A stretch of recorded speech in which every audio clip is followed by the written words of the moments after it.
अस्सलाम वालेकुम दोस्तों, नदीम अहमद हाजिर है अपने नए ब्लॉग के साथ अपने चैनल खट्टी मीठी बातों में। दोस्तों, ख़बरें और वही ख़बरें, सियासी फ़ोक़ तो मख़सूस नशिस्तों के लिए फ़ैसले के लिए बड़ा ख़ुसूसी एक इजलास 13 जजेस का हुआ 1.5-2 घंटे के अंदर, ताकि फ़ैसला सुनाया जा सके। इसमें क्या बातें हुई और फ़ैसला कौन सा आएगा, कैसा आएगा, इसके बारे में बात करेंगे आगे चल के। ख़ावर मानिका साहब ने 1-2 दरख्वास्तें दायर कर दी हैं इद्दत केस की में, और उसके अंदर उन्होंने जो अहम एक दरख्वास्त है ना, वो उसके बारे में बताएंगे कि उसमें किस तरीके से वो इल्तवा चाहते हैं या डिले करना चाह रहे हैं। और तीसरे नंबर पे पाकिस्तान क्रिकेट कंट्रोल बोर्ड में या पाकिस्तानी टीम में सर्जरी शुरू कर दी मोहसिन नकवी साहब ने। चलिए, और फिर बातें उनकी भी हैं, हमारे जज जनाब तारिक महमूद जहांगीरी साहब के बारे में कि कैसी पूरी तरह खुफिया कॉल्स उनको की गई, बात करेंगे। लेकिन अहम तो वही है जिसके बारे में मैंने ज़िक्र किया। तो मेरे चैनल को सब्सक्राइब कीजिए, बातें पसंद आती हैं लाइक कीजिए, अपने कमेंट्स ज़रूर दीजिए और अपने जानने वालों, दोस्तों, अहबाब वगैरह को इसका लिंक शेयर कीजिए। तो जनाब वही हुआ, यानी कि अभी क्योंकि ये जो मखसूस नशिस्तों वाला केस है ना, जो फुल कोर्ट हुआ है, उसके अंदर कि सीटें जाएं किसको, मखसूस नशिस्तें ख़वातीन की और अक़लियत की।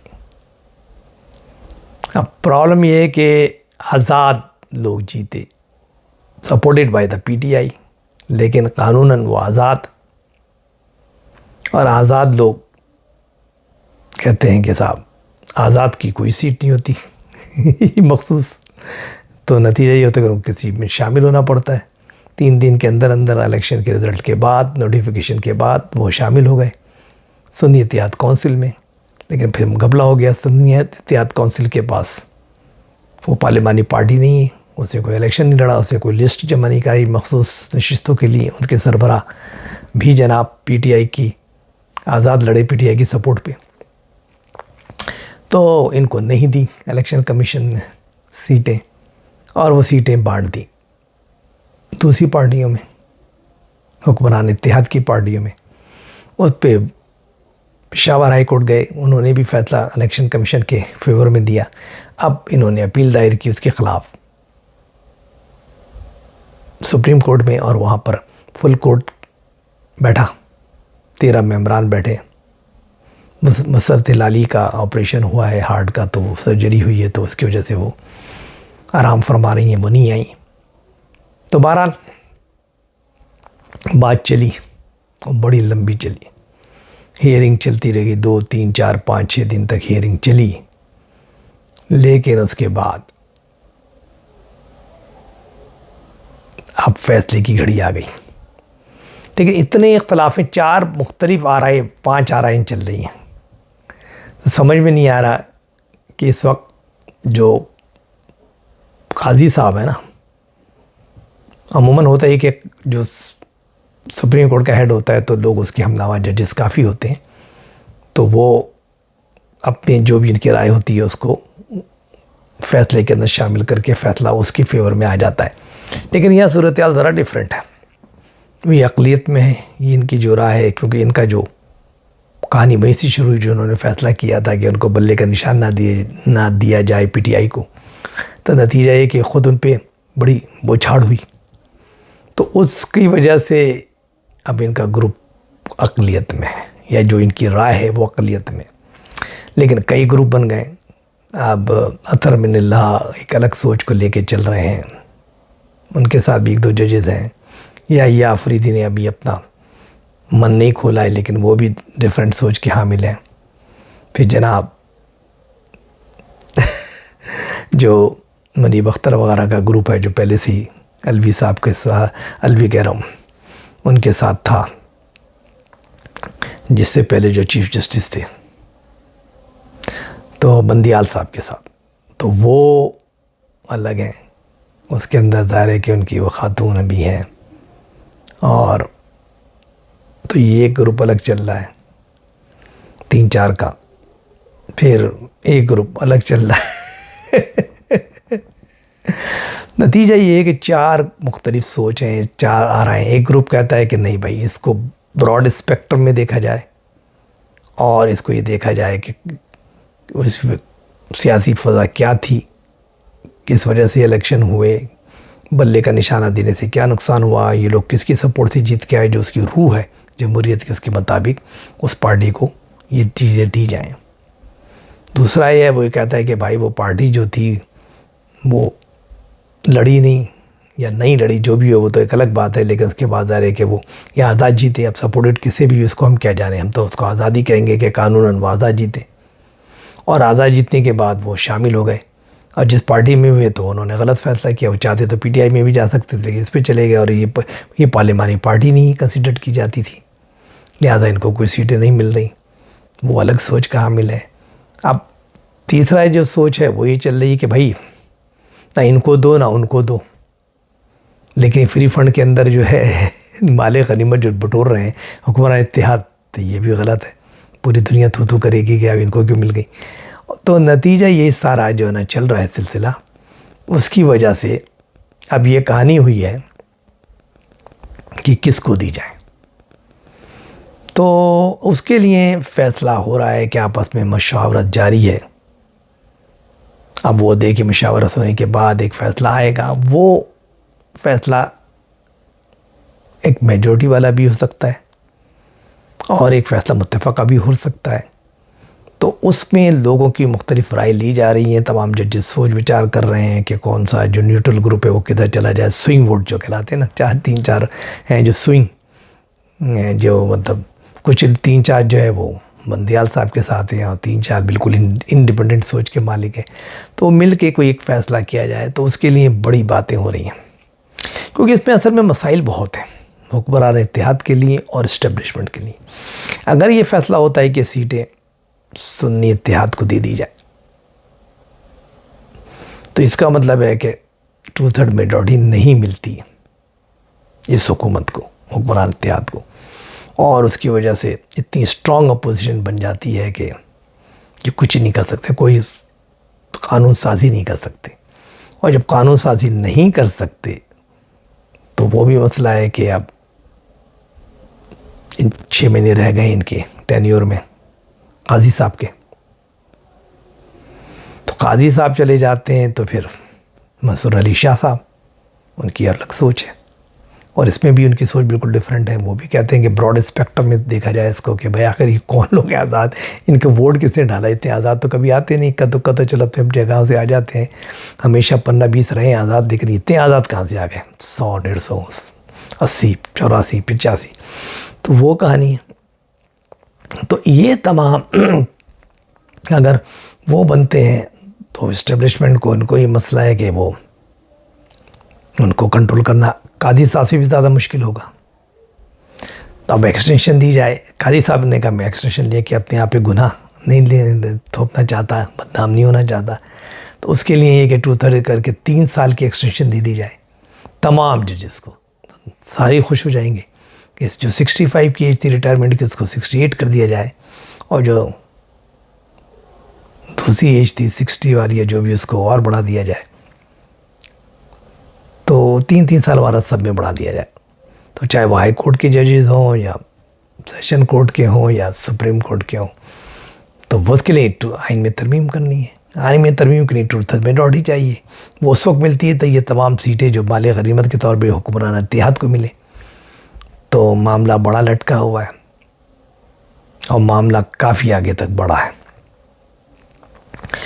तो इसलिए अब फैसला क्या होगा, ये है वो कहानी। इसलिए आप देखेंगे सोशल मीडिया पे इधर उधर एक तूफ़ान मचा हुआ है। फिर इमरान खान साहब ने तो बिल्कुल ही अदम एतमाद कर दिया है काजी साहब पे, काजी फ़ायज़ी साहब पे, और उन्होंने जो एक लेटर लिखा है, वो जो नैब तरामीम के बारे में हियरिंग हुई थी जो इमरान खान ने ख़ुद की थी, इसकी वजह से उनको लिया भी गया था लिंक के ऊपर, तो वीडियो लिंक पे। लेकिन ये है कि वो उन्होंने तो जो जवाब दाखिल करा है उसके अंदर तो डायरेक्ट अटैक कर दिया है, अदम एतमाद कर दिया है कि साहब काजी साहब पे कतई भरोसा नहीं है और ये नहीं है और वो हमारे ख़िलाफ़ फैसले दे रहे हैं और वो इंसाफ के तकाज़ों को पूरा नहीं कर रहे हैं, भला भला। अब ये एक बड़ी ख़तरनाक सूरत है, यानी आपने उनको और ऑफेंड कर दिया, यानी और उनको मालूम नहीं किसने उनको ये राय दी थी, लेकिन बहरहाल जो भी राय थी उस पर उन्होंने तोप दाग दी।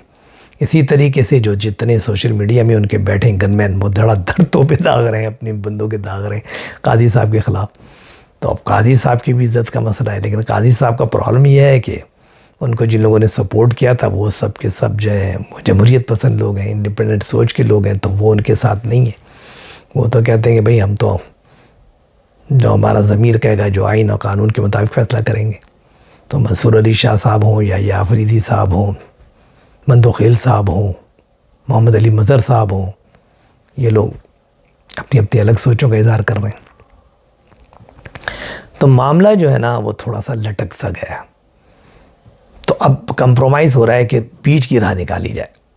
अब मोस्ट अगलब इम्कान जो नज़र आ रहा है, जो मैंने पूरी हियरिंग सुनी है, पूरी कोर्ट कार्रवाई सुनी है, मुझे जो अंदाज़ा लगता है कि वो पीटीआई और सुन्नी इत्तेहाद को ये लोग सीटें नहीं देंगे, लेकिन हुक्मरान इत्तेहाद को भी नहीं देंगे। अब ये सीटें कहाँ जाएंगी?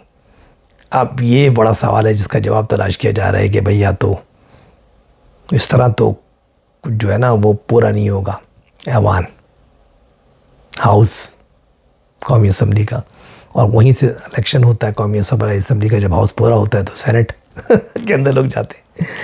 तो नतीजा ये हो रहा है कि अब क्या होगा, उसको कैसे पूरा किया जाए कि आइन का ये भी ना टूटे और वो भी ना हो। तो उसके लिए आइनी तरामीम चाहिए। आइनी तरामीम ये कर नहीं सकते, टू थर्ड मेजॉरिटी नहीं है। स्पेशल परमिशन दे दी जाए कि -3 सीटों के जो भी सीटें बनती है, अगर उस पर टू थर्ड मेजॉरिटी बनती है हुक्मरान इत्तेहाद की, तो वो कुछ कर ले हाउस के नंबर को छोड़ के, बग़ैर नंबर जिस वक्त जिन लोगों ने मतलब भी बैठे हुए हैं, तो वो एक अलग कहानी बनने वाली है। तो उसके अंदर भी एक सीयत नहीं बनती कि आज़ाद तो वोट डालेगा अपना। जब आज़ाद वोट डालेगा तो 84 मेंबर्स तो कौमी असम्बली में बैठे हुए वो, और बाकी जैसे गौहर साहब हैं, गौहर अयूब हैं, सॉरी बैरिस्टर गौहर हैं, और वो जो है उमर अयूब वगैरह, उन्होंने तो वैसे हल भी मतलब वो उस पर शामिल भी नहीं हुए ये पार्टी के सुन्नी इत्तेहाद में, तो वो अलग हैं। तो मिला के 90 के करीब 90-92 ग्रुप बन जाता है। तो वो भी वोट डालेगा तो वो भी टू थर्ड मेजॉरिटी नहीं बनती। तो आखिर ये आइन में तरमीम कैसी होगी? अब आइन में तरमीम नहीं होगी तो वो आइन पूरा नहीं होगा हाउस। अब हाउस अगर पूरा नहीं होगा तो क्या होगा? अब सीटें तो किसी को देनी पड़ेंगी। तो मामला अटक गया है और काजी भटक गया है।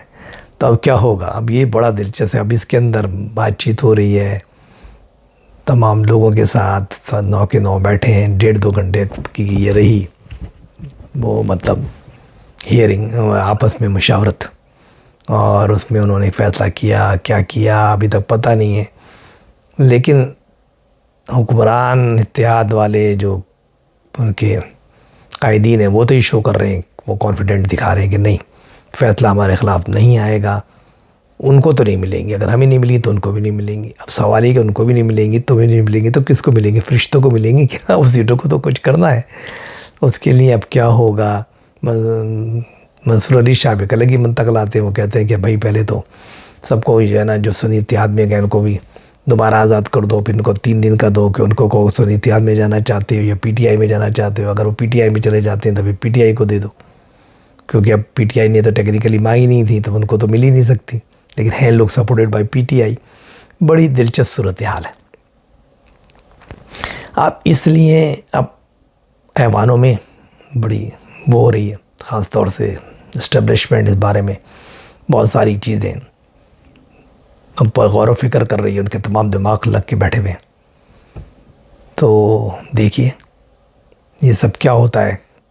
इसके कल तक का इंतज़ार है कि जुमेरात तक या मोस्ट प्रोबेबली जुम्मे तक इसका कुछ ना कोई निकल आएगा। बड़े बड़े दिमाग हैं, कुछ ना कुछ तो उन्होंने निकाला होगा, कोई ना कोई हल तो किया ही होगा, वो हल नज़र आएगा।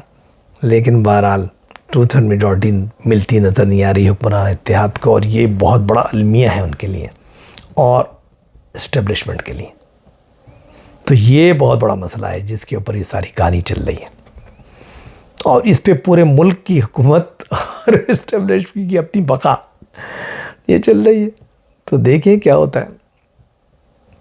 उधर जनाब परवेज़ खटक साहब ने बड़ी अहम गवाही दी है, जो 190 मिलियन डॉलर या पाउंड का जो केस है, तो वो उसकी गवाही के ज़रिए शायद वो गिरफ्त करना चाहते हैं इमरान खान साहब को। सुना इमरान खान साहब इस पर परेशान भी बहुत हैं कि परवेज़ खटक कम अज़ कम ठीक है, मुझसे ख़िलाफ़ हो गया था, जो भी हो गया था, कि मुझे उम्मीद नहीं थी कि इतने हम लोग साथ रहें, और हमने इतने अरसे बड़ा लंबा साथ गुजारा है, हमारी दोस्ती रही है, खाना पीना साथ रहा है, तो वो मेरे ख़िलाफ़ किस या इज़्ज़त तक जा सकते हैं। लेकिन बहरहाल उन्होंने बयान रिकॉर्ड करा दिया है और उनकी गवाही रिकॉर्ड हो गई है, और आने वाले दिनों में वो चीज़ें आपके सामने आएंगी, तो उसे इमरान को कितना नुकसान होता है ये पता लगेगा। इधर जो केस है इद्दत वाला, उसके अंदर भी मानिका साहब के पास कुछ है तो नहीं, लेकिन वो डिलीइंग टैक्टिक्स खेल रहे हैं। अब उन्होंने 2 एप्लीकेशन डाल दी हैं, लेकिन जो एक एप्लीकेशन इसमें बड़ी अहम है, और वो ये है कि भाई इन्होंने 39 डेज़ को जस्टिफाई किया है कि 39 डेज़ में जो इद्दत ख़त्म हो जाती है या पूरी हो जाती है, ये कहा इमरान के वकला ने, मुशर्रफ बीबी के वकला ने। तो उस पर इन्होंने कहा कि नहीं, इसके लिए शरीयत कोर्ट जो है हमारी, उससे बात की जाए, उससे राय ली जाए, और इस्लामिक नज़रियाती कौंसिल के पास भी केस रेफ़र किया जाए, उनसे लिया जाए, और जब तक इसका फ़ैसला नहीं किया जाए, जब तक ये पता ना लग जाए कि 39 डेज़ भी एक्सेप्टेबल है इद्दत की, अगर 39 डेज़ गुजार लिए जाएँ तो एक तरीके से इद्दत पूरी मानी जाएगी। तो और ये 4 महीने 10 दिन नहीं है, बल्कि 39 डेज़ हैं। तो अब एक ये इस्लामी नुक्ता निकाल के वो लाए हैं, just playing the dealing tactics. तो ये है। और जनाब जो तारिक महमूद जहांगीरी साहब, जिनके ख़िलाफ़ ये चल रहा है, इनका मुकदमा जो है वो डिग्री जाली LLB की, तो वो उन्होंने एक और कंप्लेन की है, शिकायत की है, और उनका कहना ये है कि साहब मेरे ऑफिस में एक पूरी तरह फ़ोन आया, उस आदमी ने कहा कि मैं CIA DG जो है ना, क्या कहलाता है, ये जो FIA बात कर रहा हूँ, और उसने कहा कि उनका नंबर दो, उनसे नंबर ले लिया मेरे सेक्रेटरी से, मेरा पर्सन, फिर मुझे कॉल किया और मुझे टेक्स्ट किया और ये किया। लेकिन जब हमने तहकीकात की तो पता लगा कि वो तो छुट्टी पर है DG FIA, और उनका ये नंबर भी नहीं है। तो वो कौन आदमी है, किसने किया, उसका मकसद क्या था, क्या मुझे तड़ियाँ दी थी, क्या मुझे टेक्स्ट किया था, तो वो एक लंबी कहानी शुरू हो गई। अब वो कह रहे हैं इस पर एक्शन लिया जाए। तो उन्होंने FIA को कहा है कि आप करके हमें बताएं राइट अवे तहकीकात कौन था, और उसको पकड़ के लाएंगे। नंबर आपके पास है, नंबर हमने ट्रेस कर लिया है, उस पर हमारी टेक्स्ट है, चैट है, एवरीथिंग है, you have to grab it and bring down to us. तो कहानी वो भी एक लंबी चल रही है, और पीछे से वो जो था ऑडियो लीक्स का कहानी, उसको भी अब गवर्नमेंट ने जस्टिफाई करने की कोशिश की है, क्योंकि वो पहले तो जजेस को कंट्रोल नहीं कर सके। तो नतीजा ये कि उन्होंने अब तरमीम कर दी है, एक ऑर्डिनेंस जारी कर दिया कि ISI को इख्तियार दे दिया है कि वो लोगों की आवाज़ें, मतलब टेप, बयानात वगैरह, जो भी टेलीफोनिक टॉक वगैरह टेप कर सकते हैं, रिकॉर्ड कर सकते हैं। बार उस पर कंडीशन है कि 18 साल 18वें ग्रेड का ऑफिसर होना चाहिए, और लिमिट है कि 2% से ज़्यादा लोगों की कॉल को नहीं कर पाएंगे, और फला होगा और ये होगा, बस ये, लेकिन सब बेकार बात है, मतलब परमिशन दे दी लीगली। तो ये भी बचाव किए कि प्रेशर जो पड़ा है बाबर सत्तार ने जो बड़ा सख्त एक्शन लिया था, नतीजा ये इनको करना पड़ गया। और अब जनाब मोहसिन नकवी की सर्जरी भी शुरू हो गई है पाकिस्तान कंट्रोल बोर्ड में। रज़ाक साहब की छुट्टी कर दी उन्होंने, जो ख़वातीन की या वोमेन की हॉकी टीम के कोच हैं, और जनाब रियाज वहाब की भी छुट्टी हो गई है। तो भाई ये कैसी सर्जरी है यार, आप तो सर्जन भी नहीं है, कुछ भी नहीं है। हमने पुराने उनको बुलाया, 2-4 बातें की, ये की है खिलाड़ियों से, और उसके बाद 2-4 को निकाल दिया। यार इस तरह कोई मुल्क चलता है क्या? किसी भी टीम को जो चलाने के लिए उसका एक पूरा स्ट्रक्चर में रीऑर्गेनाइजेशन करनी पड़ेगी, पूरा स्ट्रक्चर ख़त्म करके एक नए सिरे से सेटअप करना पड़ेगा। ये सब बातें कुर्बानी के बकरे, इसको बना दो, उसको बना दो, इससे कुछ नहीं होने वाला, सब बेवकूफ़ाना बातें। तो बेवकूफ़ाना बातें भी चल रही हैं। तो कहने का मकसद ये है कि यार ये सब बकवास है।